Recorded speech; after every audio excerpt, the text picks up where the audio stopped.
Nové, co tady mezi nás, nebo kdo tady mezi nás přijel, tak uslyšíme hned v tom prvním bloku našeho vystoupení. Víte, že se scházíme k neformálním jednáním, se scházíme na bázi přátelských kolektivů a takové kolegiální soudržnosti.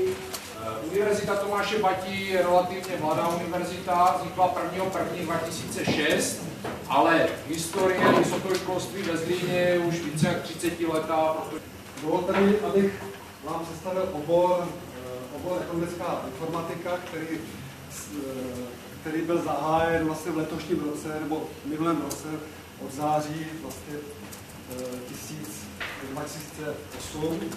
Poté měl bych přednesl náš kolektivní příspěvek, který mám já několik kolegů, ve kterém bych chtěl informovat o tom, jakým způsobem upravujeme navazující magisterský studijní program na naší fakultě.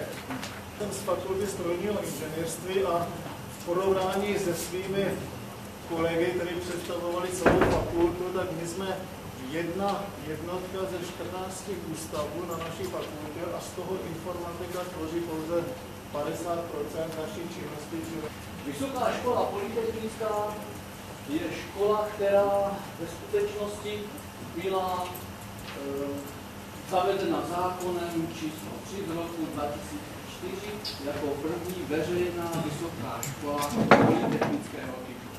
Univerzita Jána Šejeho je najmladšia univerzita na Slovensku. Bola založená pred 5 rokmi, 17. januára roku 2004.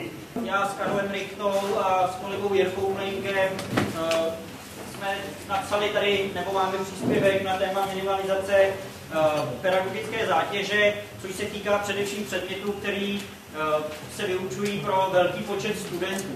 Na stavební fakultě se studují léta letoucí 2 studijní programy. První studijní program je geodezie a kartografie a druhý studijní program je stavební inženýrství.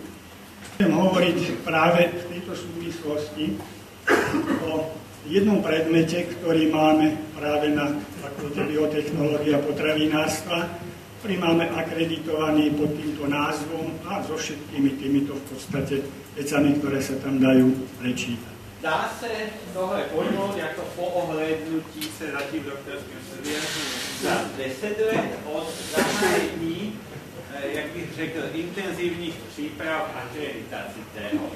Dáme všem studentům stejné zadání, tak je strašně moc silně ponoukáme, aby od sebe opisovali, takže jakmile chceme dávat variantní zadání, zase se nám zesložiťuje způsob vyhodnocování.